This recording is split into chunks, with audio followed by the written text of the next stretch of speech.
What do you think would happen if a hatter suddenly became the most powerful person in the world?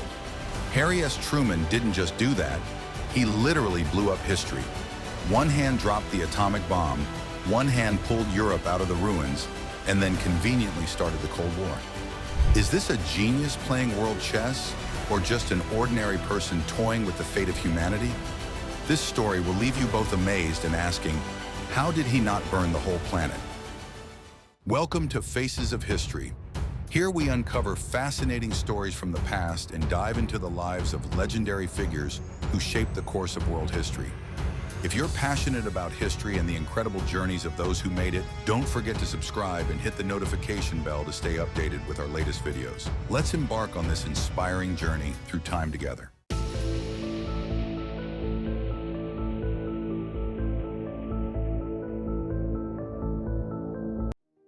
The man and character of Harry S. Truman. Harry S. Truman was not the type of handsome president with eloquent speeches or aristocratic demeanor.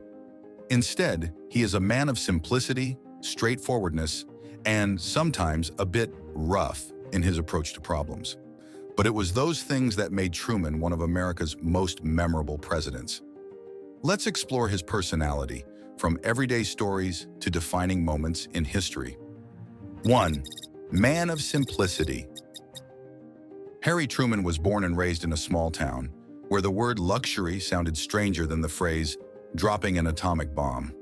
Before entering politics, he worked in all sorts of jobs, from farmer, soldier, to hat salesman. That's right, before he ran America, he sold hats to women, and according to many sources, he did very well. Truman is not the type to brag. He hates ostentation and always keeps a simple lifestyle. When he became president, he still kept the habit of going for morning walks without a bodyguard, something that would certainly drive today's security experts crazy. What kind of president walks around like the uncle next door? Luckily, there were no paparazzi back then. 2. So frank that it scares people. If you want a president who talks in circles and chooses his words to be flowery, then Harry Truman is not that person. He is famous for his straightforward personality, sometimes to the point of making others uncomfortable. For example, when criticized by journalists, Truman once responded, "If you can't stand the heat, don't go into the kitchen." He is not afraid to betray anyone. Even in a letter sent to a journalist who criticized his daughter's bad singing, Truman wrote, "If you continue, I will personally come find you and give you a lesson." President and boxer, who wants to try? 3. Loyalty and family affection. Truman is a family man. He loved his wife, Bess Truman, so much that his friends teased him as nation's husband. Throughout his life, Truman always wrote handwritten letters to his wife every day when he went on business trips, no matter how busy he was. Imagine, he could order an atomic bomb to be dropped in the morning, but at night he still wrote a letter asking his wife, "Have you had dinner yet?" With his daughter, he is also very protective. The story of the famous letter sent to the journalist is clear evidence. Truman never let his family suffer because of political work. This man can run the world, but still remembers to bring home milk for his wife. 4. Iron will and determination. Truman was not a man easily swayed. Once he decides on something, he will follow through until the end, no matter the pressure. For example, dropping the atomic bomb was a decision that many people considered cruel, but Truman believed it was the fastest way to end the war. Even though he was heavily criticized, he still did not regret his actions. Truman's decisive personality was also shown in his standing up against racial discrimination. He was the first president to sign an executive order banning racial discrimination in the military, a bold step for his time. Who dares to stop Truman when he has made up his mind? Not even the Soviet Union. 5. Unique sense of humor. Truman did not lack a sense of humor, but his humor was often sharp and sarcastic. Once criticized for being too simple, he said, "I'm not a Hollywood star, I'm just an ordinary man trying to do his job." Surely the hatter can't be president, right? Oh wait, he did it! Harry S. Truman's life and pre-presidential career. Harry S. Truman was not the type of person born with a silver spoon in his mouth or a VIP ticket to enter politics. On the contrary, he started from scratch, with a life full of interesting twists and turns, sometimes making you think, How could this person become president? Let's explore his life and career before becoming the most powerful person in the world. 1. The boy from the Missouri farm. Harry S. Truman was born on May 8, 1884, in Lamar, Missouri, into a modest farming family. His childhood was associated with farm work, the type of work where if you didn't do well, you'd be kicked by cows or pecked by chickens. Truman was not a natural genius in education. He wore thick glasses since childhood because of poor eyesight and preferred reading books to participating in physical games. His friends often tease him for being a bookworm, but it's a wise choice because when you can't win in sports, books are always a safe ally. Who would have thought that this weak boy reading a book while his friends were playing soccer would be the one who dropped the atomic bomb on Japan? 2. Half-hearted education and the turning point from farmer to full-time job. Truman did not attend college, which is quite unusual for American presidents. Instead of wasting time in the classroom, he returned to work on the family farm for nearly 10 years. Being a farmer taught him many things, like how to work hard, face failure. The weather is not always kind, and the value of a hot meal after a long day of plowing. But the farm is not the final destination. Truman tried many careers, from banker to hat shop owner, an unexpected choice for a Missouri man. Still, his hat shop went bankrupt faster than a storm on the plains, leaving him with huge debt that he spent the next several years paying off. His plan B after the farmer was to sell hats. But life is not like hats. They don't always fit. 3. Join the Army. From farmer to war hero. When World War I broke out, Truman decided to join the Army. An odd choice for a man who had failed in business. But it turned out that this was the biggest turning point in his life. Truman served in the field artillery in France, where he rose to the rank of captain. Although he was not a natural soldier, he was famous for his leadership skills, especially his ability to keep his men following orders, which he did by combining discipline with humor. Truman is also known for a special incident. His commander once said that he would fail miserably as a captain. But in the end, he led his team to success in many battles. This was the first time he proved, don't underestimate Harry Truman. Who knows? A man who fails at selling hats can command an army of cannonballs. 4. Politics. A step into the door of power. After the war, Truman returned to Missouri and sought new opportunities. He entered politics almost by accident, thanks to the help of Tom Pendergast, a notorious political tycoon in Missouri. With support from Pendergast's political machine, Truman won election to become judge of Jackson County, Missouri, an administrative title, not a court judge. Although he began with Pendergast's support, Truman quickly built his reputation as an honest, hard-working leader who was not afraid to stand up for justice. He was elected to the United States Senate in 1934, where he became famous for fighting corruption and waste in military contracts during World War II. A hat seller entered politics thanks to a tycoon, but then became a hunter of corruption. This is truly a Hollywood movie waiting to be filmed. 5. Fateful moment. The vice president was surprised. In 1944, when Franklin D. Roosevelt needed a new vice president, the Democrats chose Truman, not because he was the best, but because he was the least controversial. In other words, he was chosen because safety. But what no one expected was that after only 82 days as vice president, Roosevelt died, and Harry S. Truman, who failed in business and did not go to college, became the 33rd president of the United States. When he received the news, he said, "Doctor, if there is any way to pray for me, do it immediately." Imagine the feeling. One day you're sitting as vice president, the next day you wake up and know you're running the world. Harry S. Truman's decision to use the atomic bomb. Harry S. Truman will forever be remembered in history for a decision that shocked the world. Dropping atomic bombs on Hiroshima and Nagasaki, ending World War II, but also opening the era of weapons of mass destruction. This is a decision that is both strategic and controversial. And to understand better, let's dissect the story behind it. 1. Context: a never-ending war. In 1945, World War II had lasted nearly 6 years, with tens of millions of people killed. On the Pacific front, Japan remained determined not to surrender, even though the Allies had recaptured most of the territories occupied by Japan. At this time, the US was preparing for Operation Downfall, a plan to invade Japan with predictions that it could cause millions of casualties on both sides. Truman, who had just assumed the presidency after the death of Franklin D. Roosevelt, faced a difficult question: how to end the war fastest with the least losses? And while the generals were discussing tactics, a newly developed weapon, the atomic bomb, was placed on the table as a final solution. They gave Truman a bomb and said, "This could end the war, but it could also start the end of the world. You choose." 2. Historical decision: to release or not to release. After many discussions with advisors, Truman decided to use the atomic bomb for the main reason: to end the war quickly and minimize the loss of life. But the question is, why target Hiroshima and Nagasaki? Hiroshima. This city is a major military center where many Japanese forces gather. But let's be honest, this was also a densely populated city, and Truman knew full well that the consequences would be terrible. Nagasaki. This city was chosen as the second target after Hiroshima, also for strategic reasons. In fact, Nagasaki was only chosen after the weather in the city was initially unfavorable. Sounds like choosing a tourist destination.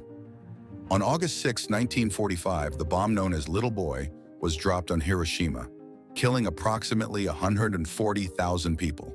3 days later, on August 9th, a second bomb, Fat Man, was dropped on Nagasaki, claiming more than 70,000 lives. Satire: don't let the names Little Boy and Fat Man fool you. These are not cute cartoon characters. They are weapons that make the whole world tremble. 3. Reasons and justifications. Truman believed that the use of the atomic bomb was necessary to hastening the end of the war. Japan finally surrendered on August 15, 1945, just days after the 2 bombs were dropped. Reduce casualties for the Allies. If the invasion campaign is launched, the estimated number of casualties could reach millions. Send a message to the Soviet Union. The Cold War period is beginning to take shape, and the power of the atomic bomb is also a warning that America is not an easy opponent. Dropping bombs was not only to end the war, but also to remember our old ally, the Soviet Union. Who said diplomacy doesn't need fireworks? 4. Never-ending controversies. Although Truman had good intentions, at least according to him, this decision was still highly controversial. Ethics: is the use of weapons of mass destruction against civilians justified? Humanitarian consequences: hundreds of thousands of people died immediately, and thousands more suffered from radiation for years to come. Is it necessary? Some historians believe that Japan was ready to surrender, and that dropping the bombs was just an unnecessary show of force. Millions of people wonder, is it really necessary to release 2 bombs? Isn't 1 fruit impressive enough? 5. What did Truman say? After the war, Truman never regretted his decision. He thought it was the only way to save millions of American lives and end the war quickly. When asked what he would do differently if he could go back, Truman answered emphatically, no. Truman seemed to say, I've done my job. The rest is for history to judge. And really, history still cannot agree. 6. Long-term consequences. Truman's decision not only ended World War II, but also ushered in the nuclear age, a period in which humanity lived under the threat of a nuclear war. The 2 bombs in Hiroshima and Nagasaki became symbols of destruction and also a painful lesson about the power of science. The consequences of the atomic bomb not only destroyed 2 cities, but also caused the whole world to live in fear. Will there be any more bombs dropped today? Truman Doctrine and the Cold War. Harry S. Truman is not only famous for his decision to drop the atomic bomb, but also for sparking the longest and most complex confrontation in modern history, the Cold War. By introducing the Truman Doctrine, he shaped American foreign policy for decades, making himself one of the people who turned the switch on during the period of tension between the 2 superpowers, the US and the Soviet Union. 1. Circumstances of birth: the world is in chaos. After World War II, the world was not peaceful forever, as many people expected. Instead, it was more like a stage of division between the United States and the Soviet Union. 2 superpowers with 2 completely opposite ideologies: American liberal democracy and Soviet communism. In Europe, the Soviet Union had occupied much of Eastern Europe and was expanding its influence. Greece and Turkey, two countries at the crossroads between East and West, faced the risk of falling into the hands of communist forces backed by the Soviet Union. Faced with that situation, Truman understood that America had to act, not only to protect its interests, but also to prevent the spread of communism. Soviet Union, Eastern Europe is ours. America. Let's see who has the last word. And so the Cold War began. 2. Content of the Truman Doctrine. On March 12, 1947, before the U.S. Congress, Truman made an ambitious declaration, which later became known as the Truman Doctrine. The main content is as follows. Prevent communism. The United States will support countries that are resisting invasion by communist forces. Defending freedom. Truman emphasized that freedom is not a given. It needs to be protected by concrete action, providing economic and military aid. To prove that words matched actions, Truman asked Congress to approve $400 million to support Greece and Turkey. $400 million in 1947 was equivalent to saying, "We will fight communism and do it on a huge budget." 3. Meaning of the Truman Doctrine. The Truman Doctrine completely changed the way America viewed its role in the world. Previously, the U.S. often pursued an isolationist policy, staying away from international troubles. But after Truman's speech, America officially stepped into the role of global policeman, with the task of preventing the spread of communism anywhere. Marked the beginning of the Cold War. This was the first push in a series of events that led to the confrontation between the United States and the Soviet Union. Prerequisites for other major policies. The Truman Doctrine laid the foundation for important initiatives such as the Marshall Plan and the creation of NATO. America seems to want to say to the world, we not only participate, but play big. 4. Immediate impact. Greece and Turkey. The Truman Doctrine is not just empty words. With $400 million in aid, the U.S. helped Greece defeat the uprising of communist forces and strengthen the government in Turkey. This was considered a major victory in the war against communism and a demonstration that Truman's policies could be effective. If you think $400 million buys loyalty, you're right, but it also works. It cannot be denied that the Truman Doctrine helped America assert its superpower status and prevent the spread of communism.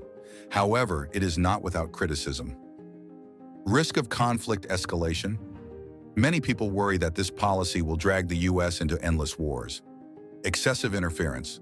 Some opinions say that the U.S. is interfering too deeply in other countries' internal affairs, something they do not want. People often say, politics is the art of compromise. But to Truman, it seems to be the art of spending money to stop communism.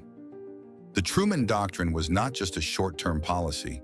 It became a core principle of American foreign policy during the Cold War. The idea of containment that Truman initiated led to a series of important events. Korean War, 1950-1953, a typical example of America's willingness to intervene militarily to protect freedom. Cuban Missile Crisis, 1962. The United States stood up against the Soviet presence in the Western Hemisphere. Vietnam War, 1955-1975, a long and controversial war that America fought to stop communism. The Truman Doctrine was like a fire. It started small, but eventually burned the whole world in intense confrontations. Marshall Plan, the money plan to save Europe. After World War II, Europe was like a house destroyed by a storm. The economy collapsed, infrastructure was crumbling, and people did not know whether they would have food tomorrow or not. Faced with that situation, the United States proposed a bold plan to rebuild the old continent and, undeniably, protect its interests against Soviet expansion. That plan, called the Marshall Plan, was considered a revitalizing medicine for Europe. But make no mistake, this is more than simple kindness. 1. Context. Europe needs to be saved. In 1947, Europe was at risk of complete collapse. Large cities such as Berlin, London, and Paris were heavily destroyed. Millions of people are unemployed, hungry, and homeless. The economy is exhausted, unable to recover on its own. Meanwhile, the Soviet Union began to expand its influence throughout Eastern Europe, and made no secret of its intention to spread communism to the West. If America does not act, Europe could become a completely Soviet playground. Satire. Europe at that time was like a friend in financial difficulty, but instead of borrowing money, they borrowed a reconstruction plan from America. 2. Contents of the Marshall Plan. The Marshall Plan, named after U.S. Secretary of State George C. Marshall, was announced on June 5, 1947. This is a European reconstruction plan with clear goals. Financial support. The U.S. pledged to provide more than 13 billion USD, equivalent to hundreds of billions of dollars today, to rebuild Europe.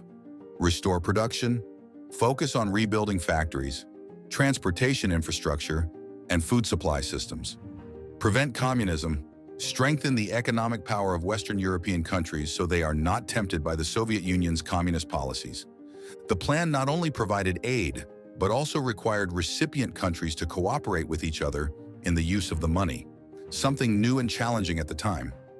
America not only gave money but also said, "We want to see you spend it wisely. Europe, don't waste your money." 3. Impact on Europe. The Marshall Plan quickly brought results. Outstanding economic growth. Within 4 years, 1948 to 1952, Western Europe's economy grew on average 15% per year. Infrastructure revitalization. Factories, roads, bridges, and transportation systems were rebuilt, laying the foundation for long-term recovery. European solidarity.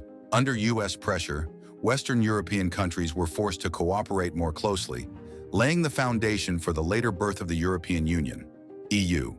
Countries like Germany, France, and Italy, once on the brink of collapse, have rebounded strongly, becoming important economic centers in the post-war period. Europe revived so quickly that people thought America not only gave money, but also economic energy powder. 4.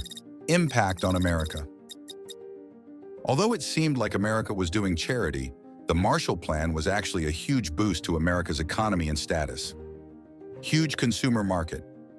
As Europe recovers, it needs to import goods. And guess who is the main supplier? That's right, America. Contain the Soviet Union. Planned to help prevent the spread of communism in Western Europe, protecting the American capitalist system. Global prestige. America affirms its position as the leader of the free world. Satire. The Marshall Plan is like a special discount program. Buy freedom, get a free new economy.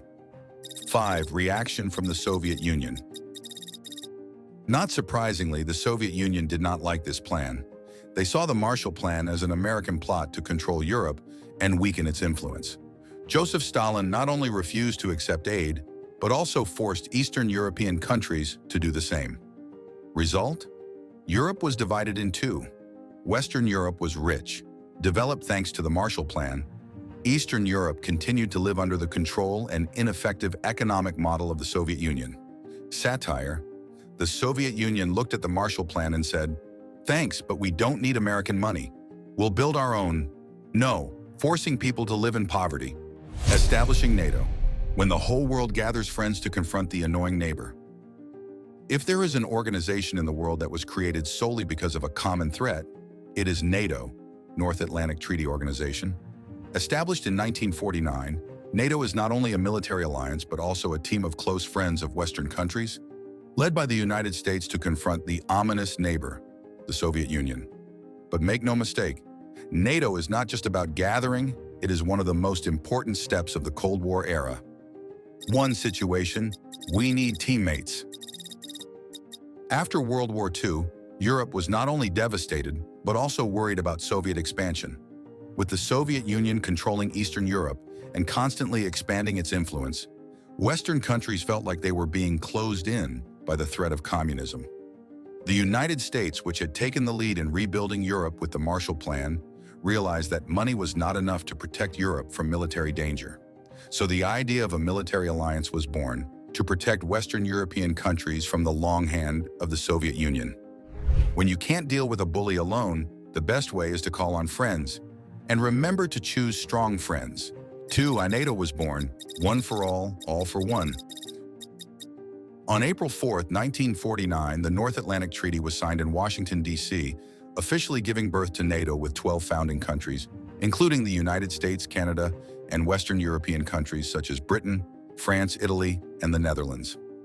NATO's goals are clear: collective defense. The most famous clause in the treaty is Article 5, which states that if one member is attacked, all other members will consider it an attack on themselves and will respond. Prevent war. This alliance wants to send a clear message to the Soviet Union: don't touch us, or the whole bunch will rush in. Article 5 of NATO is like a date with friends. If anyone touches you, the whole group will come and deal with it. 3. Real purpose. Confront the Soviet Union. Although NATO was promoted as a peacekeeping organization, everyone knew that its main goal was to prevent Soviet expansion. NATO members not only sign a treaty, but also create detailed military plans, including military deployment. U.S. military bases are located throughout Europe to be ready to respond. Military cooperation. Member countries conduct joint exercises, share intelligence, and coordinate strategies. The Soviet Union looked at NATO and said, "Ah, you guys gathered together to fight me, right?" And NATO responded, "We don't deny it." 4. Immediate impact. Balance of power. The creation of NATO changed the balance of power in Europe and around the world, protecting Western Europe. NATO creates a military shield for Western European countries, helping them be more confident in economic recovery without worrying about being invaded by the Soviet Union. The beginning of the arms race. The birth of NATO caused the Soviet Union to immediately respond by establishing the Warsaw Pact in 1955, officially dividing Europe into two opposing camps. NATO was established, the Soviet Union established the Warsaw Pact. The world is now like a football field with two teams that no one wants to lose. 5. Initial challenges. Not everything is going well with NATO. Internal conflicts. European countries often disagree about budgets and military responsibilities. The US, with its huge defense budget, has to shoulder most of the costs, something they are not very happy about. Concerns from the public. Many people in Europe fear that NATO will turn the region into a battlefield if the Cold War breaks out into a real war. It turns out that keeping a group of close friends together isn't easy, especially when everyone thinks they paid too much for the gathering. The establishment of NATO was a strategic step by the United States and Western countries in confronting the threat from the Soviet Union. Although there are many conflicting opinions, no one can deny that NATO has contributed to maintaining peace in Europe and shaping the modern world order. For Harry S. Truman, this is one of his most important legacies, proving that sometimes, to protect peace, you have to gather your friends and prepare a few warships and missiles. The legacy and controversy of Harry S. Truman. Harry S. Truman, the man who came from a hat shop in Missouri, left behind a profound and controversial legacy in history. As the 33rd President of the United States, he not only shaped the post-war world, but also caused many people to debate. Is he a political genius or just a lucky person who entered history? Let's explore Truman's remarkable legacy and the endless controversies surrounding him. 1. Proud legacies. End of World War II. Truman was the president who was instrumental in ending World War II, even though he did it by dropping 2 atomic bombs. This decision not only defeated Japan, but also shaped a new era of weapons of mass destruction. Ending a war with an atomic bomb is like putting out a fire with gasoline, quick but leaving unpredictable consequences. Shaping the post-war world order. Under Truman, America became a global superpower, shaping the world through a series of initiatives and organizations. Marshall Plan, help rebuild Europe, consolidate America's position as Western leader. Establishing NATO, creating a military shield against Soviet expansion. Truman Doctrine, preventing communism, laying the foundation for the Cold War. If the Soviet Union was a difficult neighbor, Truman would have built a towering economic, political, and military barrier to deal with it. Pioneer in the civil rights movement. Truman was the first president to sign an executive order against racial discrimination in the military in 1948. This was a bold and revolutionary step at a time when racism was still deeply embedded in American society. Even a hat seller sees racism as wrong, yet an entire system doesn't realize that. Redefining the presidential role. Truman set a new standard for the presidency in a time of global crisis. He is famous for saying, "The buck stops here," showing his willingness to take responsibility, whether the decision is right or wrong. Truman was the type of person who was willing to say, "I'm responsible," but people didn't always agree with him. 2. Never-ending controversies. Decided to drop the atomic bomb. Although it helped end the war, the use of the atomic bomb caused Truman to be heavily criticized. Ethics. Can the killing of hundreds of thousands of civilians be justified by the goal of ending war? Long-term consequences. The atomic bomb opened the era of nuclear weapons, causing the world to live in fear of nuclear war. Truman ushered in the nuclear age, and the world has since lived in a game. Who pushes the button first? Beginning of the Cold War. The Truman Doctrine and his foreign policies are considered the first spark that sparked the Cold War. Although many people praised him for stopping communism, many criticized him for pushing the world into a tense, decades-long confrontation. If the Cold War was a tense party, Truman was the one who brought the fire and said, "Let's play head-to-head." Korean War. Truman was the president who led America into the Korean War, 1950-1953, a war that was long and costly, but did not result in a clear victory. Many people criticize that this is evidence of America's over-intervention policy. The Korean War was like a game of chess where you spent a lot of money and effort, but in the end it was a draw. No victory, no loss, just fatigue. Controversial, outspoken style. Truman was famous for his outspoken personality, sometimes to the point of being annoying. He has publicly criticized journalists, politicians, and even allies, leading many to call him a stubborn president. Truman was not one to beat around the bush. If he thinks you're doing something wrong, you'll know it immediately. And probably the whole world will know it too. Harry S. Truman, an ordinary man, originally from a hat store in Missouri, but left an indelible mark on the world. He made difficult decisions, from ending World War II with the atomic bomb, to shaping the Cold War world order, to pioneering the civil rights movement. Whether you consider him an outstanding leader or a controversial person, it cannot be denied that Truman changed history in ways that no one expected. His life is proof that you don't need to be born a great person, you just need the courage to make the right decisions, no matter how difficult they are. So what do you think about Harry S. Truman's legacy? A political genius or a man with great fortune? Leave your thoughts in the comments and don't forget to hit like, subscribe to the channel, and turn on the notification bell so you don't miss out on upcoming fascinating historical stories. See you in the next video.